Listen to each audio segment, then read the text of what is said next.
대한민국 지역 축제들 다 비슷비슷하죠. 지역 특산물이나 향토 음식, 이미지, 동식물 같은 거 가져다가 대강 끼워 맞춰서 만드는 게 국룰입니다. 논산 가면 딸기 축제, 춘천 가면 막국수 닭갈비 축제, 한평 가면 나비 축제, 뭐 이런 식인데요. 이 중에서도 좀 보법이 다른 특이한 지역 축제가 하나 있으니 그게 바로 지평선 축제입니다. 저기 전라북도 김제에서 열리는 지역 축제죠. 이 지역 특산물이 무려 지평선이다 이 말인데, 그만큼 한반도 땅에서 지평선 보기가 쉽지 않다는 뜻이 되겠습니다. 온 사방이 산으로 도배돼 있어서 생각해보면 진짜로 지평선 볼 기회가 거의 없긴 해요.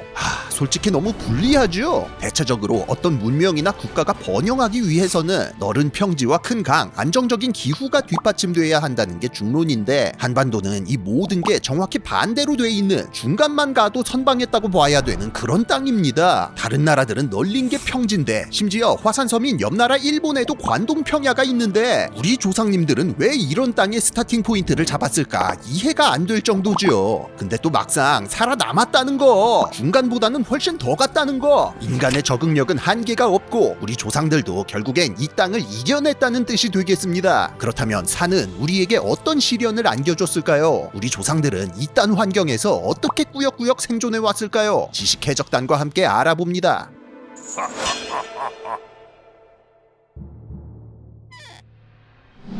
일단 한반도의 지세부터 전체적으로다가 한번 핥아보겠습니다. 한반도는 이름 그대로 유라시아 대륙 중위도의 동쪽 끄트머리에 튀어나와 있는 반도로 압록강과 두만강, 백두산이 사실상의 자연 경계 역할을 하고 있는 상당히 고립된 지역입니다. 이 백두산이 지리산까지 뻗어내려오며 형성하는 산줄기들, 즉 백두대간이 무슨 배춧잎 줄거리 마냥 오밀조밀 들어차서 역사상 한반도 국가들의 자연 국경이나 행정 경계 역할을 했죠. 심지어 엄밀히 따지면 바다에도 산이 있다고 볼 수 있는데, 한반도 서남쪽의 복잡한 리아스식 해안과 다도해도 원래는 다 산이었기 때문입니다. 빙하기 때까지는 실제로 산이었던 부분들이 이후 지구가 따뜻해지면서 바다 밑에 잠겨 섬이 된 거거든요. 실제로 계산법에 따라 다르긴 하지만 한반도는 대략 70%가 산지로 이루어져 있다고 알려져 있습니다. 우리가 너무 익숙해서 잘 인식하지 못할 뿐 세계 평균을 아득히 앞지르는 수준이에요. 근데 웃긴 건 막상 또 산악국가라고 부르기에는 조건이 안 된다는 겁니다. 사실 지구상에는 우리나라보다 산지 비율이 더 높은 나라들도 즐비한데요. 이런 나라들은 대부분 알프스, 히말라야나 환태평양 조산대 내지는 안데스 같은 전 지구적 규모의 조산대 위에 위치해 있어서 평균 해발 고도가 기본 1000m 이상의 5000m를 상회하는 세계적인 고봉들까지 품고 있는 게 보통이거든요. 반면 한반도의 산들은 최고봉인 백두산조차 3000m 미만이죠. 평균 고도는 더 낮아서 고작 300m 정도니까 세계 기준으로 보면 동네 뒷산 수준입니다. 아니, 산으로 덮을 거면 좀 높게 덮어버리든가. 어디 가서 산이라고 하기에도 민망한 고도라서 고산국가, 산악국가라면 을에 가지고 있는 장점들, 예컨대 뭐 태풍을 막아준다든지 기후가 선선하다든지 하는 어드밴티지도 딱히 없어요. 심지어 더 슬픈 건 이 뒷산들이 다들 그냥 순수 돌덩어리나 마찬가지라는 겁니다. 기암괴석이다 뭐다 해서 보기에는 멋집니다만 그만큼 기반함이 그대로 노출돼 있다는 거라 표토층이 얇고 실제 높이에 비해 경사가 엄청 심해서 뭐 집을 짓고 살거나 농사를 지을 수도 없었죠. 결정적으로 이 돌들이 거진 다 화강암이라는 거. 그래서 애초에 뭐 캐내는 것 자체가 엄청나게 힘들고, 그렇게 힘들게 파내봤자 나오는 자원도 딱히 없습니다. 결론적으로 진짜 어떻게 보아도 그냥 울퉁불퉁하기만 한 실속 없는 땅이라는 소리예요. 와, 진짜 지독하죠? 왜 이따위로 생겨먹었을까요? 한반도가 의외로 선캄브리아 때까지 거슬러 올라가는 지질학적으로 상당히 오래된 지형이기 때문입니다. 이게 수십억 년 동안 침식작용을 거치면서 부드럽고 유용한 부분들은 싹 날아가 버리고 이렇게 높이도 애매하면서 경사는 급한 단단한 바위산들만 남아버린 거예요. 물론 북유럽의 스칸디나비아 반도처럼 한반도보다도 더 오래되고 화강암 비율도 높은 곳이 있긴 한데요. 이 경우에는 빙하가 쓸고 가면서 기반함층 깊은 곳을 깎아내 노출시켜준 덕분에 오히려 지하 자원이 넘쳐난다는 게 함정입니다. 와, 이쯤 되면 슬슬 조상들이 원망스럽죠? 하지만 우리 조상님들도 이거 다 알고서 터잡은 건 아니었을 겁니다. 왜냐면 이 지형이 실제로 살아보면 생각보다 더 빡셌거든요.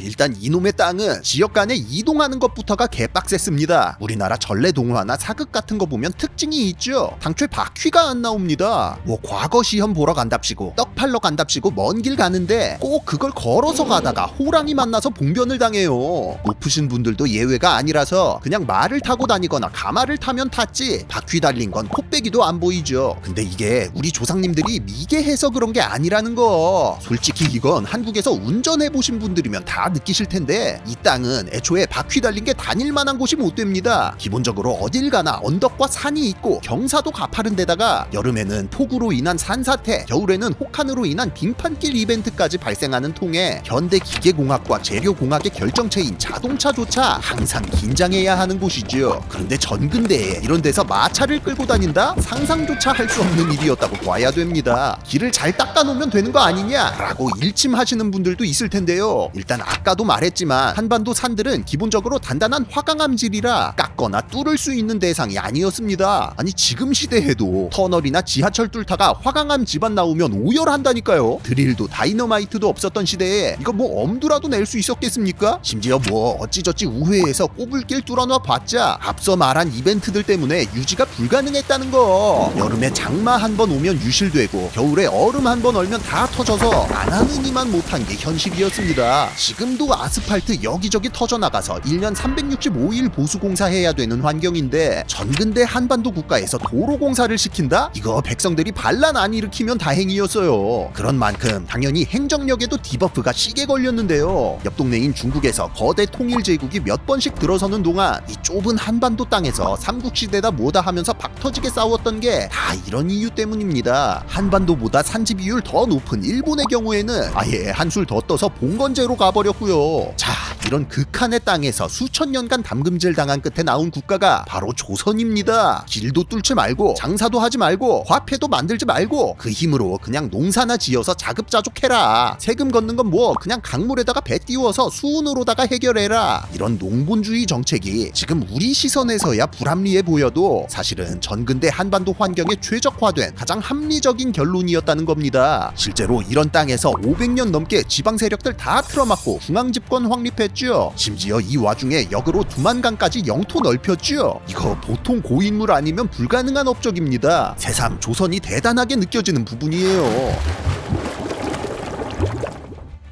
그래서 농사 몰빵으로 잘 먹고 잘 살았냐? 그럴 리가 있었겠습니까? 산지가 많은 지형이라는 건 달리 말하면 평지가 적은 지형이라는 겁니다. 그리고 평지가 적다는 건 하천의 규모가 작고 경작할 땅도 부족하다는 뜻이 되죠. 그뿐입니까? 1년 강우량 중 절반이 7, 8월에 몰려있기 때문에 여름 한철밖에는 턴이 없었습니다. 심지어 이렇게 매년 폭우가 내리다 보니까 토양과 양분이 다 쓸려나가서 애초에 토질 자체부터가 영 부실했고요. 심지어 이놈의 땅은 초여름에 서리가 내리거나 한여름에 가뭄이 드는 게 일상이었다는 거. 결국 그냥 하늘에 모든 걸 맡기는 것밖에 방법이 없었다는 얘기입니다. 혹여나 한쪽 지역의 흉작, 한쪽 지역의 풍작이 터져서 밸런스가 맞는다 치더라도 애초에 제대로 된 도로 체계가 없었기 때문에 딱히 커버도 안 됐고요. 때문에 흉작 한 번 드는 날에는 다음 해까지 얄짤없이 빌어먹거나 손 놓고 굶어야 되는 거였습니다. 이거 싫으면 어디 부잣집에 팔려가서 그냥 노비 되는 거였고요. 그래서 선택한 게 뭐였다? 쌀먹이였다. 벼가 어떤 작물입니까? 물만 대주면 자갈밭에서도 자라는 개사기 작물이죠. 심지어 단위 면적당 열량 창출도 최상위권에 몇 년씩 보관해도 상하지 않고 필수 아미노산까지 고르게 포함되어 있어서 사실상 주곡작물계의 고트라고 할 수 있는 녀석입니다. 물론 그런 만큼 온도나 강수량에 민감하고 실패 시 위험 부담도 더 높았습니다만 좁은 경작 면적에 토질도 워낙 구려서 어차피 하이 리스크 환경인지라 이럴 거면 차라리 하이 리턴이라도 노려보는 게 합리적인 판단이었죠.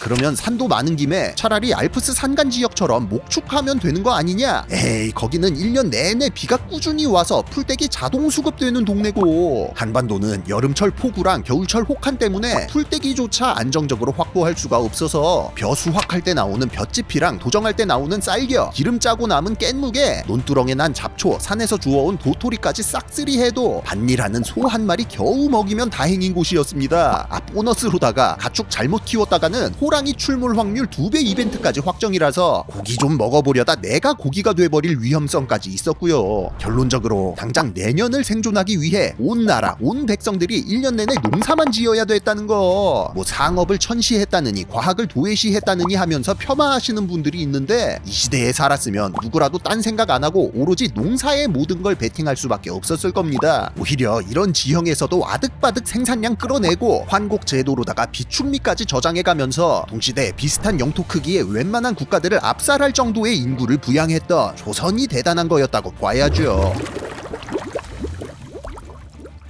그래서 장점은 없냐? 있긴 있죠. 있긴 있어요. 잠시만요.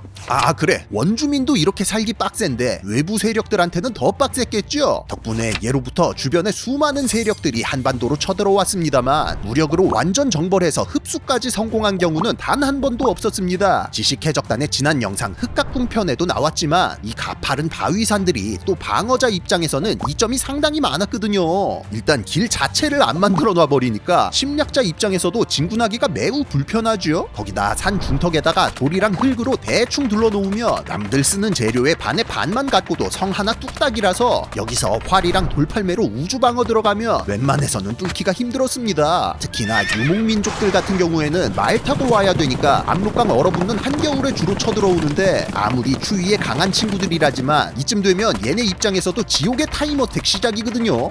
여기다 활용 점정으로다가 먹을 거 마실 거 입을 거 그냥 다 태워서 청야 전술까지 조져버리기 때문에 뭐 약탈해서 버틴다라는 선택지도 딱히 없었습니다. 사실상 괜히 쳐들어왔다가 셀프 프로스트 펑크 찍어야 됐다라고 볼 수 있었다는 거지요. 뭐 어찌저찌 산성들까지 함락시킨다 이럴 경우는 서해안까지 튀어서 섬에 틀어박히면 그만이라는 거. 말 타고 바다 어떻게 건너올 건데 니들이 뭘 할 수 있는데. 때문에 실제로 중국 역대 왕조들이나 북쪽의 유목 국가들도 한반도 국가를 상대할 때는 웬만하면 그냥 최대한 설득해서 자기 편으로 만드는 걸 우선 목표로 삼았을 정도입니다. 그러니까 뭐 별 영양가도 없는데 먹기는 더럽게 힘든 예륵 같은 땅이 바로 한반도였다는 거예요.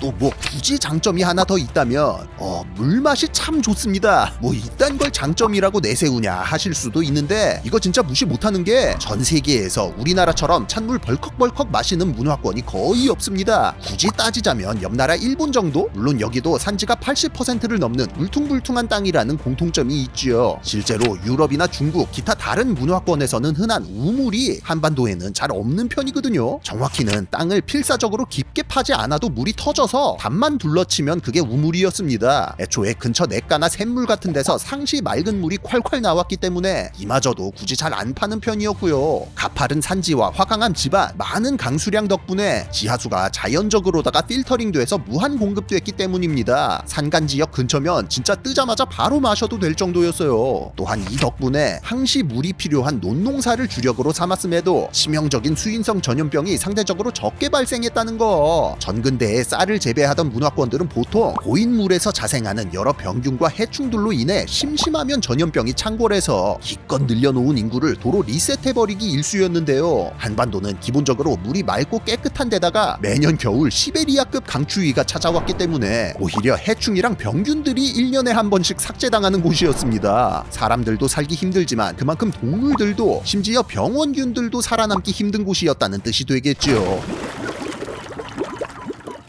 도대체 어떤 삶을 살아오신 겁니까? 이쯤 되니까 이제 조상들이 원망스럽다기보다는 외려 불쌍해지죠. 70%가 산지로 이루어진 이런 울퉁불퉁한 땅이라도 몇천 년 부딪혀가며 최적화 전략을 깎아내다 보면 또 사라지는 법입니다. 또한 역으로 이런 울퉁불퉁하고 척박한 지형이 좋든 싫든 우리 역사와 문화를 깎아냈다고도 볼 수 있겠고요. 실제로 한반도는 서쪽으로 중국, 북쪽으로는 몽골, 러시아, 동쪽으로는 일본에 둘러싸인 지정학적으로도 참 지옥 같은 반도라고 할 수 있는데요. 이런 초고난도 입지에서 지금껏 독립적인 문화와 역사를 유지할 수 있었던 것도 어찌됐든 이 투박하고 단단한 바위산들 덕분이지 않겠습니까? 그런 만큼 너무 미워할 수도 없는 게 한반도입니다. 이런 걸 애증이라고 하는 건가 싶기도 해요. 뭐 아무튼 이런 땅에 사는 김에 소소한 장점 하나 더 있죠. 그냥 아무 때나 마음만 먹으면 등산 한 번씩 조질 수 있는 나라가 별로 없습니다. 요즘처럼 날씨 좋을 때 가족이나 친구들, 연인과 함께 산 타면서 이런 장점이라도 최대한 만끽해보는 게 어떨까 싶네요. 지금까지 지식해적단의 키드였습니다. 감사합니다.